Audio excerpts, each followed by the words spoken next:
Good morning, students. How are you? I hope you all will be fine. This is Shubham Kumar Panchal from Gurukulam Public School. Let's start the video. Today we will discuss about the digestion in grass-eating animals.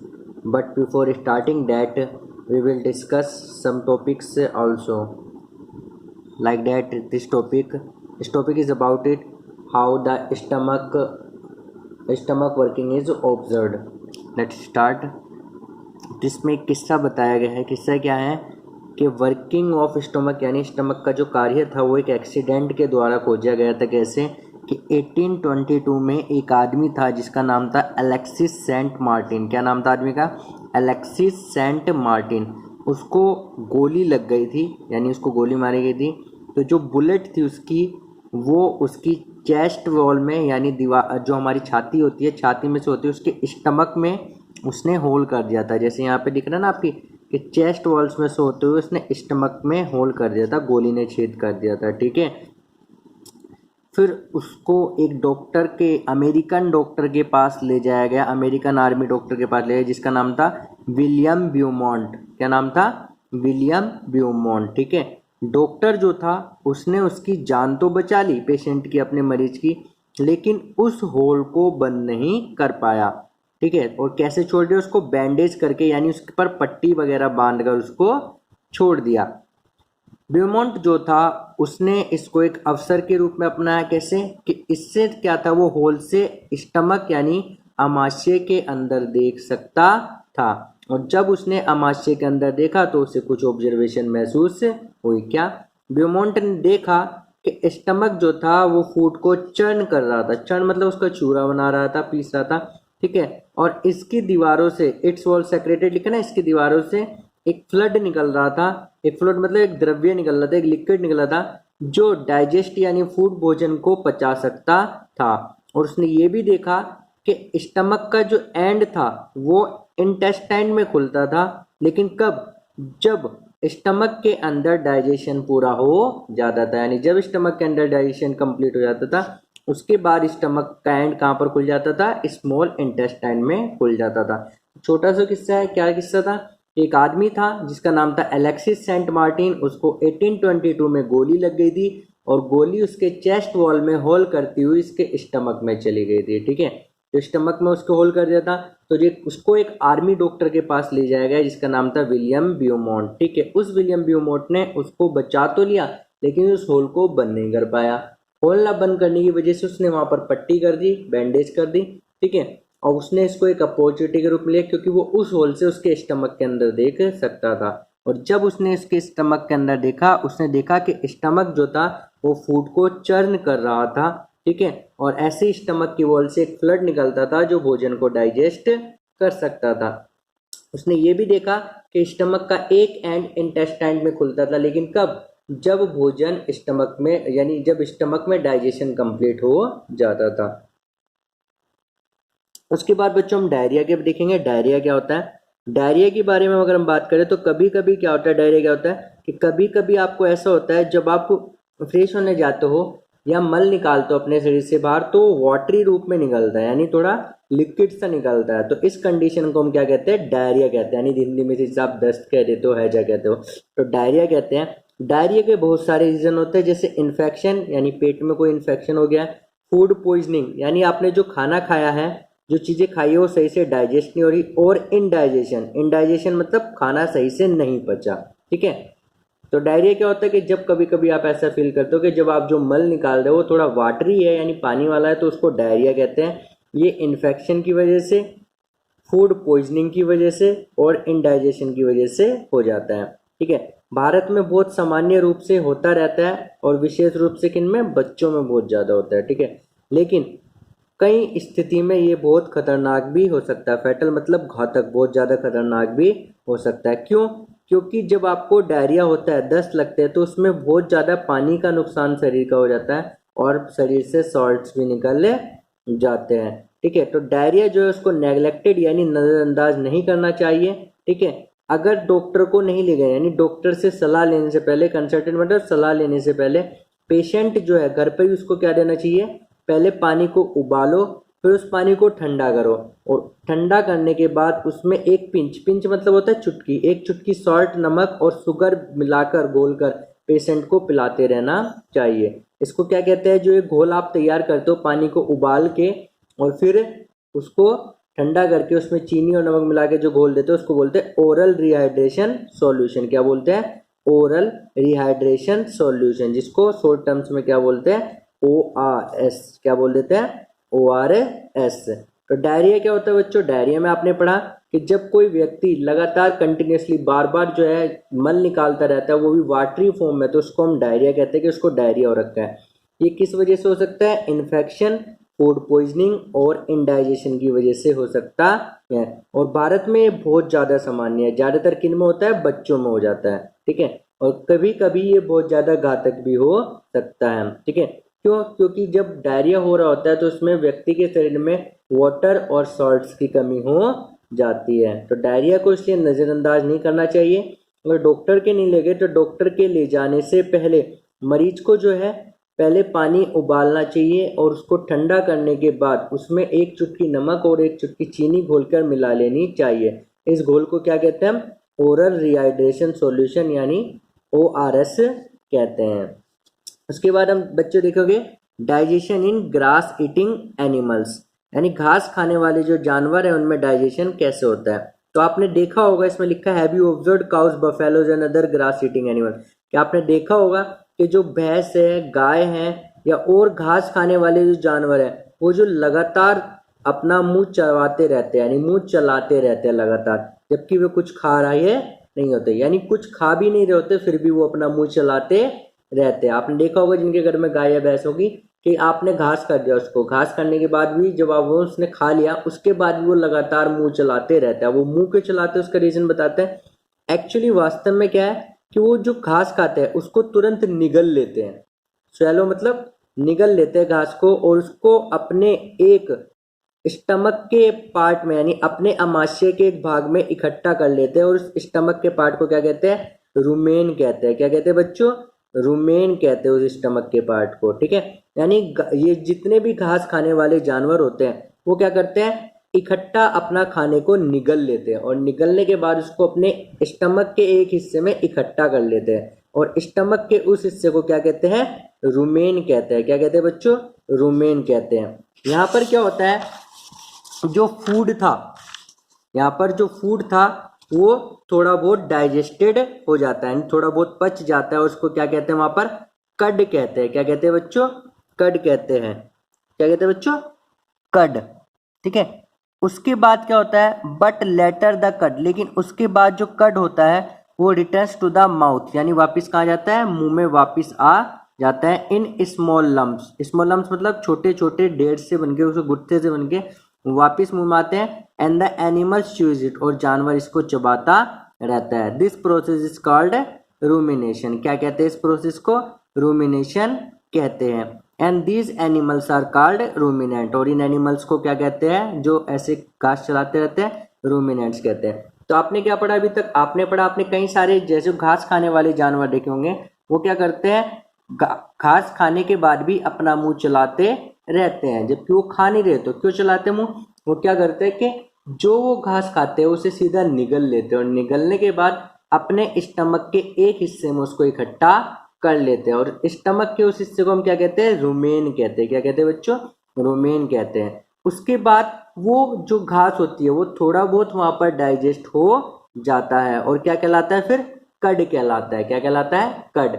और वो जो कड होता है वो छोटे छोटे ढेरों के रूप में बाद में वापिस मुंह में आता रहता है और जब मुंह में वापिस आता रहता है तो जानवर इसको चबाते रहते हैं और चबाने के प्रोसेस को क्या कहते हैं, उसको रूमिनेशन कहते हैं। क्या कहते हैं, रूमिनेशन, यानी हिंदी में बोले तो हिंदी में कहेंगे उसको रोमंथन। क्या कहेंगे, रोमंथन। और साधारण भाषा में क्या करते हैं, जुगाली करना। क्या कहते हैं, जुगाली। कहते हैं ना जानवर जुगाली कर रहा है तो उसको जुगाली करना कहते हैं। और ऐसे जो जानवर होते हैं जो ऐसे घास को बाद में चबाते रहते हैं उसको रूमिनेंट्स यानी रोमंथी कहते हैं, जुगाली करने वाले जानवर कहते हैं। अब ऐसा क्या होता है कि ऐसे क्यों करते हैं, उसका रीजन जानते हैं कि जो ग्रास यानी जो घास होती है उसमें क्या पाया जाता है, सेल्यूलोज पाया जाता है। क्या पाता है बच्चों, सेल्यूलोज पाया जाता है। और सेल्यूलोज जो है एक तरह का क्या है, कार्बोहाइड्रेट है। क्या है? सेल्यूलोज एक तरह का कार्बोहाइड्रेट। और जो रूमिनेंट्स होते हैं जैसे कैटल, कैटल मवेशी, गाय भैंस, डियर, हिरन एक्सेट्रा आदि, बैक्टीरिया प्रेजेंट इन रूमेन। ठीक है, ऐसे जो जानवर होते हैं, जो घास खाने वाले जानवर होते हैं जैसे गाय भैंस और डियर, इनके अंदर एक ऐसा बैक्टीरिया होता है इनके रूमेन में जो सेल्यूलोज के डाइजेशन में यानी पाचन में मदद करता है, जिससे सेल्यूलोज डाइजेस्ट हो जाता है। मैनी एनिमल्स, कई सारे जानवर इंक्लूडिंग ह्यूमन जैसे मनुष्य भी, can not digest cellulose, cellulose को पचा नहीं सकते, यानी सेल्यूलोज डाइजेस्ट नहीं कर सकते। तो आपने क्या पढ़ा कि कैसे, क्यों ऐसा क्यों करते हैं? क्योंकि घास जो होती है उसमें क्या होता है? सेल्यूलोज होता है। सेल्यूलोज एक तरह का कार्बोहाइड्रेट होता है। और जो रूमिनेंट्स होते हैं जैसे कैटल्स हो गए, डियर्स हो गए, उनके रूमेन में एक बैक्टीरिया होता है जो इस सेल्यूलोज को डाइजेस्ट कर सकता है, यानी पचा सकता है। कई सारे जानवर और मनुष्य भी जो है सेल्यूलोज को पचा नहीं सकते। एनिमल्स जैसे कौन कौन से? हॉर्सेज, रैबिट एक्सेट्रा, जो जानवर होते हैं हॉर्सेज, उनके अंदर एक लार्ज सैक लाइक स्ट्रक्चर होती है, यानी एक बड़ी सी थैले की तरह की संरचना होती है, जिसे क्या कहते हो? सैकम कहते हैं। क्या कहते हैं बच्चों? सैकम कहते हैं। किस किस के बीच में होती है वो? ऑसोफेगस और स्मॉल इंटेस्टाइन। किसके बीच में होती है? ऑसोफेगस और स्मॉल इंटेस्टाइन, यानी आहार नली और छोटी आंत के बीच में होती है। कौन से जानवरों में? हॉर्सेज और रैबिट जैसे जानवरों में एक बड़े से थैले की जैसी संरचना या आकृति होती है जिसे सैकम कहते हैं। और ये सैकम कहाँ होता है? ऑसोफेगस और स्मॉल इंटेस्टाइन के बीच में होता है। The cellulose of the food, और खाने में जो सेल्यूलोज होता है वो यहाँ पर डाइजेस्ट यानी पच जाता है। हेयर यहाँ पर by the action of certain bacteria, कुछ बैक्टीरिया की वजह से, which are not present in the human, जो मानव में उपस्थित नहीं होते। यानी जो जानवर होते हैं कौन से, जैसे हॉर्स है, रैबिट है, उनके शरीर में एक थैले की तरह की बड़ी सी आकृति होती है जिसे वो सैकम कहते हैं। और ये सैकम किसके बीच में होता है? ऑसोफेगस और स्मॉल इंटेस्टाइन के बीच में होता है। तो जो घास में सेल्यूलोज होती है वो इस सैकम में डाइजेस्ट कर ली जाती है। किसकी कारण है? कुछ बैक्टीरिया की वजह से, यानी कुछ बैक्टीरिया होते हैं जो सैकम में प्रेजेंट रहते हैं, वो इस सेल्यूलोज को डाइजेस्ट कर लेते हैं। और वो बैक्टीरिया ह्यूमंस यानी मनुष्य में नहीं पाए जाते, इसलिए हम सेल्यूलोज डाइजेस्ट नहीं कर सकते। ठीक है, तो आपने यहाँ पर कुछ जानवरों के डाइजेस्टिव सिस्टम के बारे में पढ़ा, लेकिन कुछ जानवर ऐसे भी होते हैं जिनके ना तो माउथ यानी मुंह होता और ना ही कोई डाइजेस्टिव सिस्टम नहीं होता। तो वो कैसे खाना खाते हैं, कैसे भोजन लेते हैं, तो पढ़ते हैं। Feeding and digestion in amoeba, amoeba बोल देते हैं इसको। कैसे करता है ये?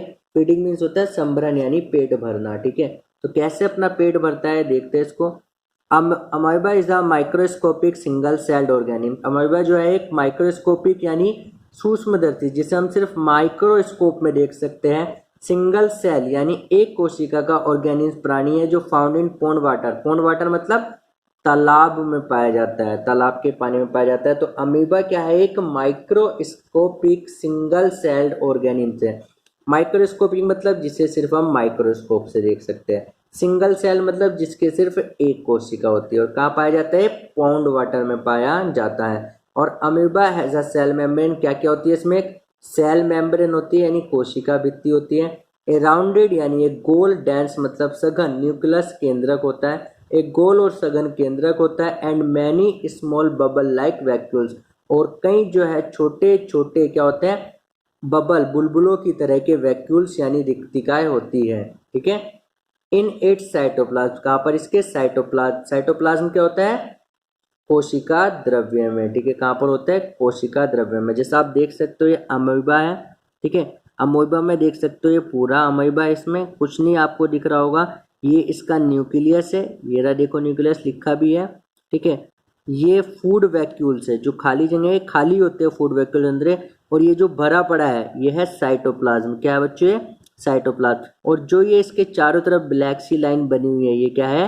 सेल मेम्ब्रेन है। क्या है? Cell membrane. जो अंदर ये रेड सा कलर का लिक्विड सा भरा हुआ है ये क्या है? साइटोप्लाज्म। ये ब्राउन से कलर का है ये क्या है? न्यूक्लियस, गोल है देखो। और ये जो ब्लू से कलर के दिख रहे हैं ये अंदर अंदर, ये क्या है? ये ब्लू कलर के वैक्यूल नहीं है, ये जो खाली जगह है वो वैक्यूल है जो व्हाइट कलर की है। ब्लू कलर के तो फूड पार्टिकल है जो इन वैक्यूल में भर जाते हैं। ठीक है, आगे बात समझ में। तो अमीबा जो है वो एक माइक्रोस्कोपिक सिंगल सेल्ड ऑर्गेनिम्स है, ठीक है बच्चों, जो कि पॉन्ड वाटर में पाया जाता है। क्या क्या होता है अमीबा के अंदर? एक सेल मेम्ब्रेन, एक राउंडेड और डेंस न्यूक्लियस और कई बबल की तरह के वैक्यूल्स होते हैं। कहाँ पर? इसके साइटोप्लाज्म में। Amoeba constantly changes it shapes and position. Amoeba लगातार अपना शेप और पोजिशन यानी अपना आकार और अपनी स्थिति को बदलता रहता है। इट पुशेज आउट वन और मोर फिंगर लाइक प्रोजेक्शन। ये बाहर निकालता है कई उंगलियों की तरह की, एक या एक से ज्यादा उंगलियों की तरह प्रोजेक्शन यानी छायाएं निकालता है, जिन्हें क्या कहा जाता है? स्यूडोपीडिया। क्या कहा जाता है? स्यूडोपीडिया कहा जाता है, जिसे हिंदी में हम पादाप भी कह सकते हैं और फॉल्स फीट या नकली पैर भी कह सकते हैं। फॉर मूवमेंट चलने के लिए एंड कैप्चर ऑफ फूड, भोजन को पकड़ने के लिए, ठीक है।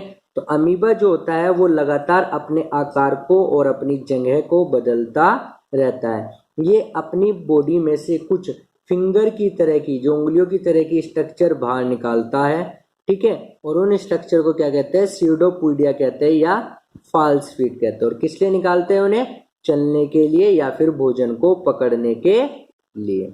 समझे इतनी बात? आगे देखते हैं। Amoeba feeds on some microscopic organisms. और किनको खाता है? कुछ माइक्रोस्कोपिक ऑर्गेनिम्स को खाता है। माइक्रोस्कोपिक क्या होता है? जो सूक्ष्मदर्शी जानवर होते हैं। व्हेन इट सेंसेस फूड, जब ये भोजन को महसूस कर लेता है कि हाँ इसके आसपास खाना है, तो क्या करते हैं? इस पुटेज आउट स्यूडोपीडिया। इस स्यूडोपीडिया यानी फॉल्स फीट को बाहर निकालता है अराउंड अ फूड पार्टिकल। फूड पार्टिकल को चारों तरफ से घेर लेता है एंड एनगल्फ्स इट, और इसको निगल लेता है यानी अंदर निगल जाता है। The food becomes trap in a food vacuole. और फूड जो होता है ट्रैप्ड यानी फंस जाता है। कहाँ पर? फूड वैक्यूल में यानी भोजन रिक्तिकाओं में फंस जाते हैं। कैसे खाता है अमीबा अपना खाना? कि अमीबा क्या करता है? वो माइक्रोस्कोपिक ऑर्गेनिम्स को खाता है। किनको खाता है? माइक्रोस्कोपिक ऑर्गेनिम्स को। और जब ये अपने आसपास खाना महसूस करता है तो अपनी बॉडी में से स्यूडोपीडिया यानी फॉल्स फीट को बाहर निकालता है और वे फॉल्स फीट उस खाने को घेर लेते हैं और उसको फंसाने के बाद अंदर आ जाते हैं, यानी वो अमीबा उस खाने को निगल लेता है और वो खाना जाकर फिर कहाँ फंस जाता है? फूड वैक्यूल में यानी भोजन रिक्तिकाओं में फंस जाता है। डाइजेस्टिव जूसेस, पाचक रस are secreted into the food vacuole. और फूड वैक्यूल में यानी भोजक रिक्तिकाओं में पाचक रस निकलते हैं, वो भोजन पर काम करते हैं एंड और break it down into simpler substance, और उसको साधारण पदार्थों में तोड़ देते हैं। यानी फूड वैक्यूल्स में से कुछ डाइजेस्टिव जूसेस निकलते हैं जो उस खाने को डाइजेस्ट कर देते हैं और उसको सिंपल सब्सटेंस में तोड़ देते हैं। धीरे धीरे जो डाइजेस्टेड फूड होता है उसको एब्जॉर्ब कर लिया जाता है यानी सोख लिया जाता है। The absorb substances are use for growth. और जो सोखे हुए पदार्थ होते हैं यानी जिसको अमीबा ने अपने अंदर ले लिया है वो किस लिए यूज होते हैं? ग्रोथ यानी वृद्धि के लिए, मेंटेनेंस यानी मरम्मत के लिए, शरीर को ठीक रखने के लिए, और मल्टीप्लिकेशन यानी संख्या को बढ़ाने के लिए, अपनी संख्या को बढ़ाने के लिए। The undigested residue of the food, यानी जो बिना पचा हुआ अवशेष होता है खाने का, यानी जो खाना पचा नहीं, उस इज एक्सपेल्ड आउटसाइड, वो बाहर निकाल दिया जाता है बाय द वैक्यूल, वैक्यूलों के द्वारा, ठीक है। यानी जो खाना पचा नहीं है उसको वैक्यूल्स के द्वारा बाहर निकाल दिया जाता है। The basic process of digestion of food and release of energy is the same in animals. यानी पाचन का, भोजन के पाचन की और एनर्जी के मुक्त होने की क्रिया लगभग सभी जानवरों में समान है। इन अ लेटर, ये बात की बात है, बाद में पढ़ेंगे। कुछ लिखा है, ये लिखा है कि बाद के चैप्टर में हम पढ़ेंगे कि भोजन कैसे ट्रांसपोर्ट होता है हमारे बॉडी में, ठीक है। तो अमीबा समझ में आया होगा आपने, अमीबा कैसे खाना खाता है कि अमीबा जो होता है एक माइक्रोस्कोपिक सिंगल सेल्ड ऑर्गेनिम्स होता है जो पॉन्ड वाटर में रहता है, ठीक है। इसकी बॉडी के अंदर सेल मेम्ब्रेन, एक राउंडेड और डेंस न्यूक्लियस होता है, कई बबल लाइक वैक्यूल्स होते हैं जो कहाँ पर होते हैं? इसके साइटोप्लाज्म पर होते हैं। अमीबा लगातार जो है अपनी शेप और पोजीशन को बदलता रहता है, ठीक है। अपने शरीर में से कुछ फिंगर की तरह की प्रोजेक्शन बाहर निकालता है जिन्हें सीडियोपीडिया कहते हैं या फॉल्स फीट भी कह देते हैं। किसके लिए? मूवमेंट के लिए यानी चलने फिरने के लिए, और कैप्चर ऑफ फूड, खाने को पकड़ने के लिए।